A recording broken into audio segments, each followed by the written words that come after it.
Good evening, ladies and gentlemen, boys and girls, children of all ages.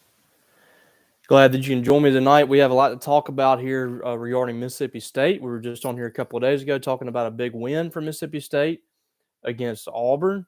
Huge comeback, a historic comeback, one of the biggest comebacks that I've ever seen. Definitely in Mississippi State history, as they set a new record for largest comeback. Mike Leach has done that twice. Today, we're going to talk a lot about recruiting. Mississippi State got a huge pickup on Monday night. A little unexpected, the timing of it, but not a big surprise that Mississippi State was able to flip Marquez Dortch from George County. This has been building for a long time for Mississippi State. Steve Spurrier Jr. has been putting in the work to try to get Dortch on board, and he finally got him on Monday night. So he decided to pick Mississippi State. What's up, Jack? Thanks for joining. We had that live chat as well over here on the side. If you guys want to hop in there, ask any questions, give your thoughts, opinions, whatever you want to do, you're able to do that. Hop in there if you want to. Otherwise, we're just going to talk a little bit about Mississippi State. Marquez Dortch has been on Mississippi State's radar since he was a sophomore in high school, wide receiver out of George County, electric playmaker for George County. And there's been some great players come out of there. Of course, MJ Daniels recently, and then McKinley Jackson has been over there. Of course, Logan Tanner, Mississippi State's catcher, comes from George County as well. And it's just a place that really produces talent and some high-end talent. And a lot of people were skeptical about Marquez Dortch after what happened last December with MJ Daniels, a guy that was really close to Dortch. Mississippi State was thought to be the leader for Dortch when MJ Daniels was on board with the Bulldogs, but a last-second switch for him, for MJ Daniels on signing days. He picked Ole Miss, flipped Ole Miss. And the rest is kind of history for the Bulldogs, or I guess it didn't turn out to be history for the Bulldogs. Marquez Dortch did commit to Ole Miss, and since then, Mississippi State's really been recruiting him hard. Ole Miss has apparently told him they want him to be a defensive back. He wants to be a wide receiver, and there you go. Mississippi State gets their foot in the door, and he's been over to Starkville several times since the season has begun, and since then, not many times at Ole Miss. That's been basically how this thing's boiled down. He finally decommitted from Ole Miss on Sunday night, and he picks the Bulldogs today. And it's a really big get for Mississippi State at the wide receiver position, which is really loading up on talent. Now, they got three guys right now redshirting that I think all have a chance to contribute in the next few years. Teddy Knox, Jacoby Moore, who arrived late in the process. I think after school started, he got to school and is redshirting this year. Antonio Harmon, a guy that they picked up late in the recruiting class that had surgery, I think he did, on his shoulder and his rehab from that. He seems to be doing really well in practices. All three of those guys are really going to add to the mix that they already have. I don't expect them to lose a whole lot of players on the roster at wide receiver next year. So it's really going to be exciting for Mississippi State moving forward. This is an offense that's starting to really catch its stride here under Will Rogers and the wide receivers that they have, the offensive linemen. And I think these guys are only going to add to it. And you add in talent like Teddy Knox and Marquez Dortch, who have the speed there, they have a chance to be pretty special. Izzy, what's up, man? You saying you're better than me? Ryan, Bama beats Georgia and Mississippi State beats Ole Miss. Are we in the Sugar Bowl? That's something that we talked about just 5 to 10 minutes ago on Thunder and Lightning. You can listen to that tomorrow. Brian Haydad and myself talked about that a while ago about Mississippi State's bowl chances. I don't know how that's going to turn out, Ryan. I really don't. I think that it's going to be tough for Mississippi State to get sugar. Bama obviously has to win out. They have to win the SEC championship, and they have to get in the playoff with Georgia for Mississippi State to have a chance. Then it comes down to, does the committee have Mississippi State ranked high enough? I think the big thing is going to be Tuesday night. If Mississippi State comes in and the committee has them back in the top 20 and State's at 18 or something like that, and they're within grasp of Ole Miss or even Texas A&M, then they have a shot. But it's going to be the highest ranked SEC team outside of the playoff. And a lot has to happen. I mean, Bama's got to win, which I think is going to be tough for them. I think Georgia's very good, but I'm not going to count out Nick Saban in the SEC championship. But that's going to be interesting. It's going to be interesting to see where everything falls as far as the bowls are concerned. Mississippi State's got a chance to really improve its bowl standing here in the next couple of weeks. Definitely need to beat Tennessee State, which I think is going to happen, barring something really bad. But need to win that Ole Miss game, and an 8-win Mississippi State team that has 5 top 25 wins would be extremely strong for whoever's selecting those bowls. So we'll see what happens. Jack, do you think Dortch will play the slot? Yeah, I do, but Mike Leach has shown to be a little unconventional there. I thought Tulu Griffin would be a slot receiver. He's at the outside. He's kind of moved some guys in some positions that you don't expect them to be, but it really creates some interesting mismatches for Mississippi State. He'll have guys on the outside that you expect to be inside and vice versa. I think Dortch is a slot guy, and he could be an electric guy in the middle, a lot like Jaden Walley in some ways. I think he's going to be faster than Jaden Walley. Guy, should be a fun month. Yeah, there's a lot of opportunity here for Mississippi State to close this class strong. This is a class that hasn't been billed to be anything special for most of the year, but there's a lot of stuff that's been happening behind the scenes for Mississippi State that they've made some ground with guys like Travion Williams and, of course, Marquez Dortch, Jaheim Otis. Those guys continue to come to campus at Mississippi State, and I just have to believe that they're going to break through and get some big-time players here at the end. I don't know if they're going to get Jaheim Otis.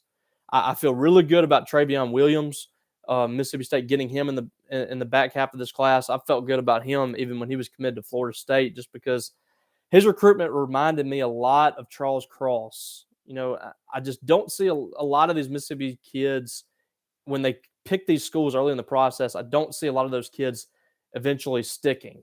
Some of them have. We've seen some kids that have gone out of state, but for the most part, those kids end up opening things back up and deciding to ultimately go to State or Ole Miss a lot of times when they go to these, to Florida schools or Tennessee schools, places like that.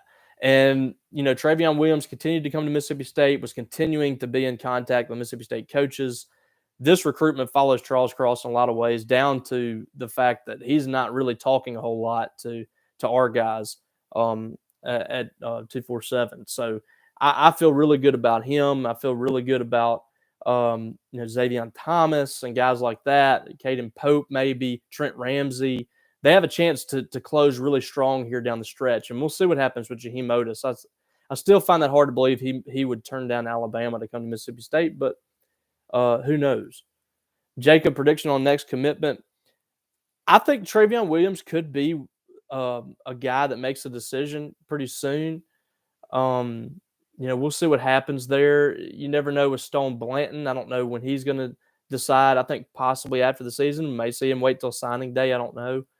But there's some options here in the next few weeks before official visits get here. But I think official visits are really going to be big for Mississippi State. Oh, let's see. Fred, who do you think LSU will hire? That's a good question. Dave Aranda is a hot name lately. He's really turned things on at Baylor as a first-time head coach there, and I think that makes sense. He's a guy that understands the landscape at LSU. He understands what it takes there, both in recruiting and as a coach, and I would really like that hire. I really like Mel Tucker. My top two would be Dave Aranda and Mel Tucker. I think Mel Tucker is in line for a blue blood job, and I think Dave Aranda is in line to take that next step up, and he makes sense at LSU considering he's been defensive coordinator there for several years. Oh, Brandon Ruiz, Michael, I don't have an update on him. I don't know what is going on with Brandon Ruiz from a health standpoint. He has just not been healthy for the last several weeks. I don't know what's happened with him. He can't seem to stay healthy. and I think it's really affected his play. I thought that was really what the issue was with him the other day in that Arkansas game. He just could not stay healthy. He hadn't got back 100%, and I think he was ready to get back in there, but he just hasn't looked the same. They need to get him healthy. He is a tremendous weapon when he is 100%. He just hadn't been that this year, and I think it's hurt them in a couple of games. Jesse, who are the offensive tackles next year? I don't know. I really don't. I think that Albert Reese is going to be able to slide in at right tackle. Left tackle, I don't know what's going to happen there. I think they're going to have to go get a guy in the portal because right now there's nobody on the current roster that I look at that I feel comfortable putting at left tackle. And that's a big spot to fill. Mississippi State can take the next level offensively with a solid offensive line. If Charles Cross was coming back next year, that's a top 10 team in my opinion. I think Mississippi State has the ability to get the top 10 if Charles Cross is coming back. But unfortunately, he's not going to be back because he's going to be making millions of dollars in the league next year as a top 10 pick. So you have a big question mark right there. Everybody's coming back for the most part that matters on Mississippi State's offense, except for Charles Cross. That's going to be a huge loss there. Right tackle, you can find somebody as good or better than Scott Lashley. He's been hit or miss this year, and you can get somebody at right tackle. And I feel like Albert Reese is going to be that guy. So that's the big question mark, is whether or not you're going to be able to fill that spot, and you're probably going to have to get it in the portal, which I think you have a tremendous thing to sell there. You can sell to someone. You can come in and start on an offensive line in the SEC right away if you can get it done in fall camp. So, we'll see what happens with that. They're going to have the spots available that they can go get an offensive lineman. Tim, which redshirting freshman play this weekend? Ty Cooper, I think, will play. Let's see who else. Teddy Knox will probably play. He's only played in a game or two, if that. Who else? Albert Reese, Cannon Boone, possibly. You need to get up big early in this ball game to let these guys get in there and play. This is something that you can't. You just can't replicate game action, whether it's against Tennessee State or Ole Miss. So I feel like you need to get up big in this game. Let's get Ty Cooper in the game. Let's get Cannon Boone and Albert Reese some reps on the offensive line. Let's get Teddy Knox in there. Maybe Antonio Harmon or somebody like that. Get them in the ball game. This is a big game for Mississippi State to get that. And you don't want anybody to get hurt in this game. So you need to get that lead early to get those guys in there. Oh, let's see. Josh, how many guys are taken in the portal going into next year?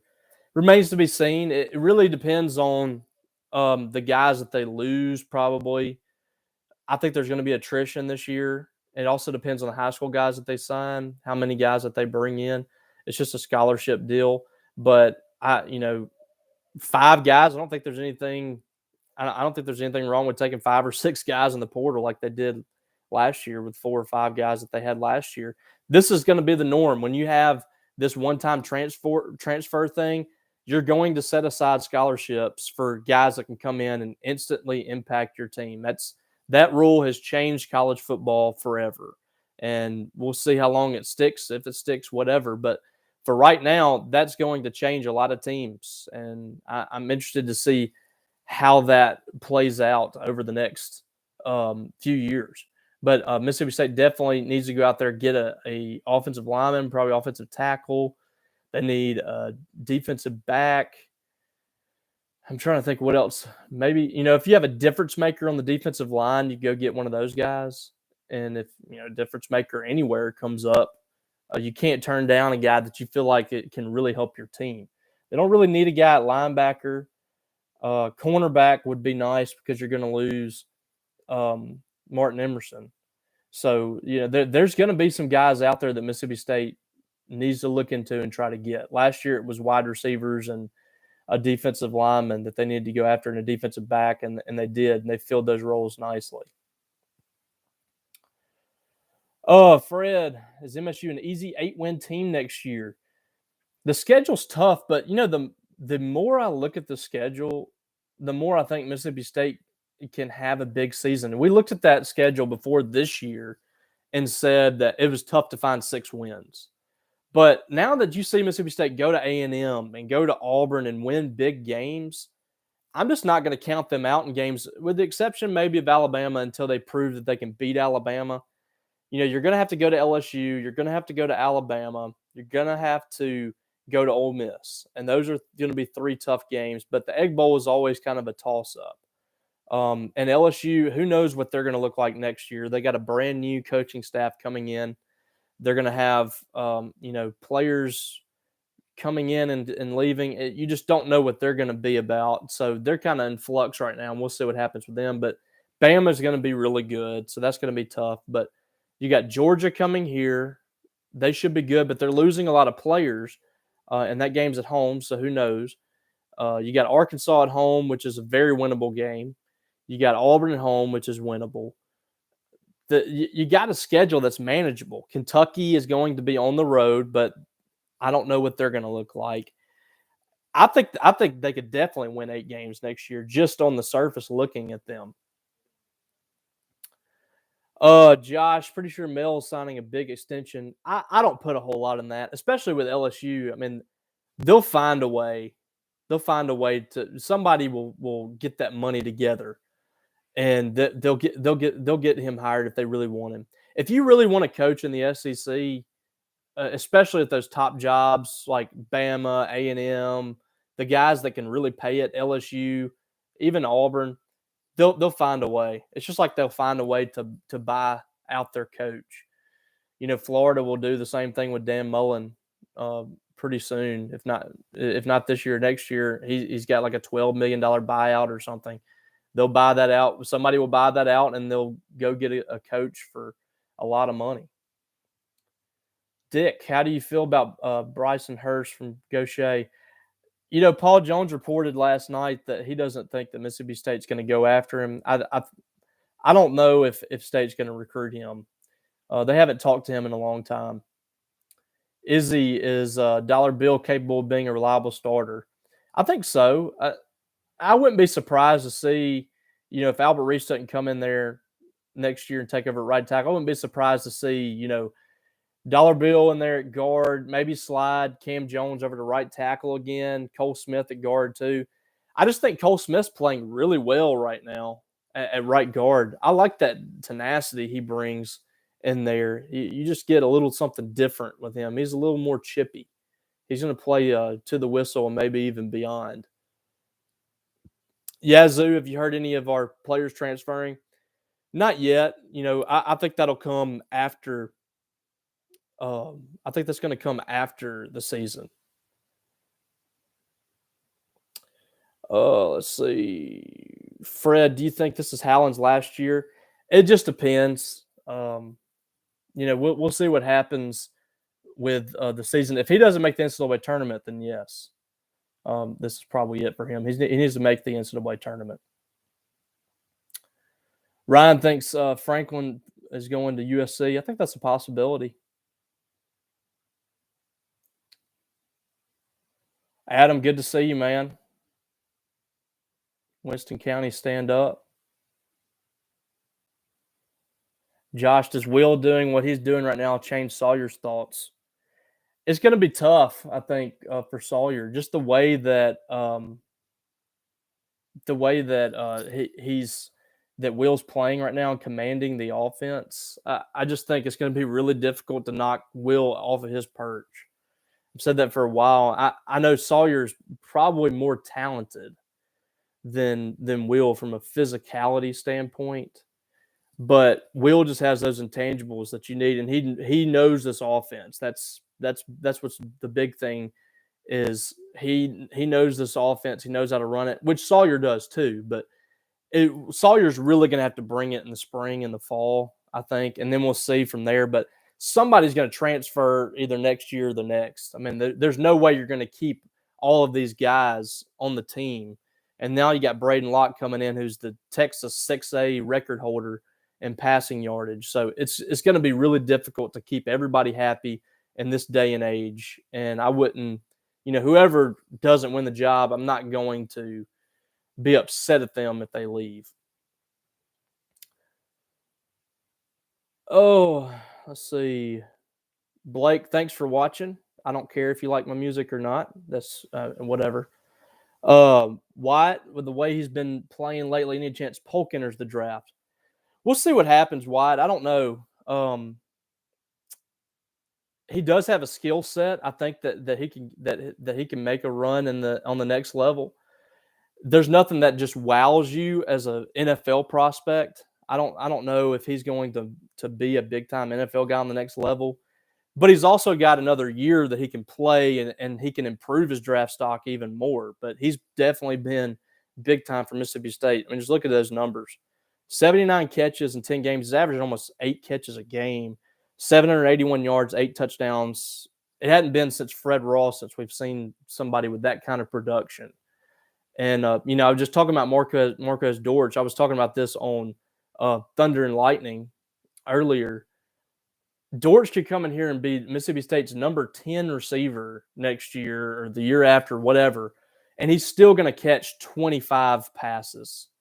Right now, Ra Thomas is like number 10 for Mississippi State in receptions, and if he plays another couple of games, he would get close to 25 receptions. And, Tulu Griffin has missed a couple of games. He has 19 catches.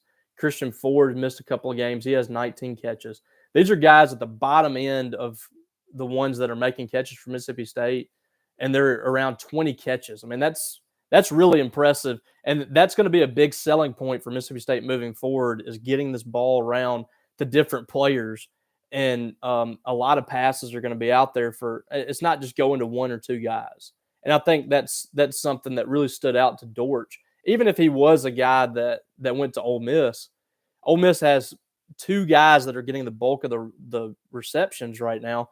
Well, Mississippi State is getting it to 10 players a game.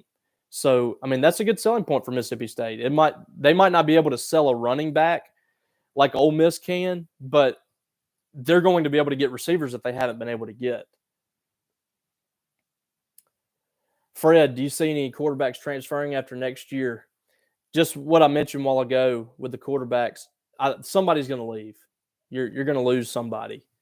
This day and age, you can't keep everybody happy, and I'm okay with that. I mean, everybody wants their reps, and they want to be able to get they want to be able to get their opportunity. And if you're not going to get it, Will Rogers, it's such a weird. There's like no bridge there for Sawyer. He's right now. Will is technically can be a freshman. Just like Will and just like a Sawyer, and they can basically be here the entire time together. So one of those two is not going to finish at Mississippi State. Adam, what's the biggest shock about this offense? That's a good question. The biggest shock that I've seen just from last year to this year really is the offensive line. And I know that's not from when Leach was hired, but the difference between the offensive line last year and this year is stark. Like they could not block 3 guys last year, and this year, unless Will's holding onto the ball for more than 4 seconds, they've kept him clean. He's not taking a ton of hits. He's had plenty of time back there. That offensive line's been strong, but also it's just the amount. I guess I still didn't grasp the fact that this many receivers were going to catch passes. I mean, it's insane to me. They have 3 guys right now over 50 receptions, and they got, let's see, 6 guys over 30. That's a lot of passes to get around. That's never been done at Mississippi State, and the numbers are going to just continue to go through the roof there. Josh, have we ever had a more stacked quarterback room when Locke gets here? No, especially for this kind of offense. If Sawyer stays and you have Will, Sawyer, Daniel Greek, and Braden Locke, 4 scholarship guys that can run this offense, State's never had that. State's never had 4 guys. The closest was probably whenever Dak was here. I think it was Dak's senior year when it was Dak, Nick Fitzgerald, Elijah Staley maybe, and Nick Tiano, I think was the group. That's probably the closest group they've had to what could be coming. Izzy, how can we possibly keep Leach when Izzy is not his favorite Seinfeld character? I told you I tried to give you a push today. He wasn't having it. He wanted Jackie Childs. Dick, have you heard anything about the defensive tackle from Germantown? Um, yeah, I have seen some rumblings with that he might decommit. That's Xavier Harris. I just don't know, and I don't know. Mississippi State, I don't think he's been recruiting him much either. Just like Bryson Hurst, I really like him on the offensive line too. I think his future is better on the offensive line than defense. He's plugged some holes defensively, but he just looks like a big time offensive lineman to me, either the interior or right tackle. Jacob asked the same thing. Ryan, I mentioned Antonio Harmon earlier. I have been hearing some good things on him at practice. He seems to be back after having, I think, shoulder surgery. He seems to be looking pretty good at practice, and that's big physical wide receiver. A guy like Leach was talking about. I think he fits that mold of what Leach was talking about at his press conference today of a potential tight end type receiver that can block, but is also very versatile and can help you in the passing game. Leach is not going to go after a tight end moving forward unless they fit that kind of mold. And I feel like Harmon is on that edge of outside receiver and tight end. You can bring him in maybe kind of an attach or tight end in a blocking role to kind of chip a tackle or linebacker. But he could also be on the outside and be a big-time receiver down the field. I'm intrigued to see what they do with him at wide receiver, and apparently he's looked really good in practice.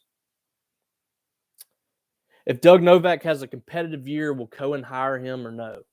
I think if he's really good this year, if they make the tournament, he's got a shot.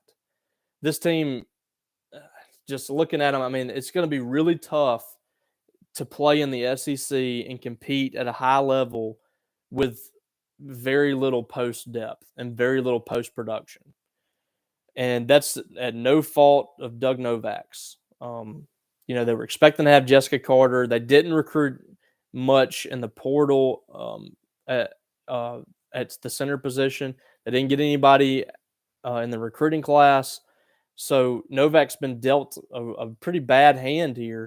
He's got a solid roster of guards, and they're going to have to carry him. They're just going to have to be really good at that position, put up a lot of points, try to outscore teams. But he does. If he makes a run here, if he wins a lot of games and gets in the tournament, I think you have to consider him because he's been put in an impossible spot. Adam, if you had to pick, would you take an average to good left tackle or a real deal pass rushing defensive end? I would take a tackle because you have Randy Charlton's coming back. You're going to have DeMonte Russell back. You're going to have Jaden Crumity back. Jordan Davis is coming back, which is huge. That's going to be your big-time pass rusher. So I don't think they need any help at defensive end. They have to have a left tackle. If they can find an average to good left tackle, like you said, take it all day. You don't have to have another Charles Cross, but just a guy that's going to consistently protect Will Rogers' blindside, you'll take that all day. Hayden, how is Robertson and Daniel Greek performing? From what I hear, they've been solid. I mean, it's just been a adjustment period for them. This is why Mike Leach rarely plays true freshmen in his offense. Will Rogers is the first guy that's done it to come in and start regularly for Mike Leach at quarterback. He doesn't want to put too much on those guys. He likes to bring them along slowly, have them ready by the time they're redshirt sophomores or whatever, and put them in there and they're ready to roll.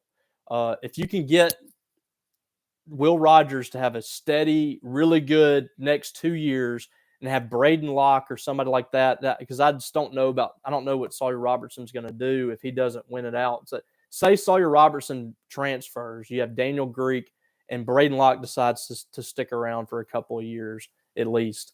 You have Braden Locke coming in as a redshirt sophomore if he will do it. And by that point, he should be ready to roll if he's your guy. And that's just how I see it possibly happening. Braden Locke following up Will Rogers, a third-year guy in the system, that would be ideal for Mississippi State if they could do that. So, but yeah, should be really fun to watch this offense continue to evolve. The goal this week for Mississippi State, get out to a big lead on Tennessee State in the first half, be able to empty that bench, get some guys some playing time, especially a lot of those freshmen. Let those guys get in there and experience a real game for the first time, getting on the field and getting some action for Mississippi State, because you just cannot replicate those kind of atmospheres for those players. So, all right, guys, I'm going to let you guys get out of here and watch Monday Night Football. Thanks for tuning in. We're going to continue to do this every week. We have post-game as well. We talk on post-game after Mississippi State wins or losses. We'll do that if we have time to do it. And other than that, I appreciate you guys. Check back in. If you're not subscribing to this channel, make sure you do so. If you want to be like Blake and some other guys and not watch my music videos, that's fine. I do that just for the fun of it. But I do have press conference playlist, and I do have Talking Dogs, which is going to be this show, a live show every single week. And it will also house my post-game recap. So if you want to just go watch those, I have those on my playlist. So go check those out. I'll talk to you guys next week. Go get your questions in for the rumblings for Thunder and Lightning if you want to on our Twitter right now. And we'll talk to you later. Have a good one.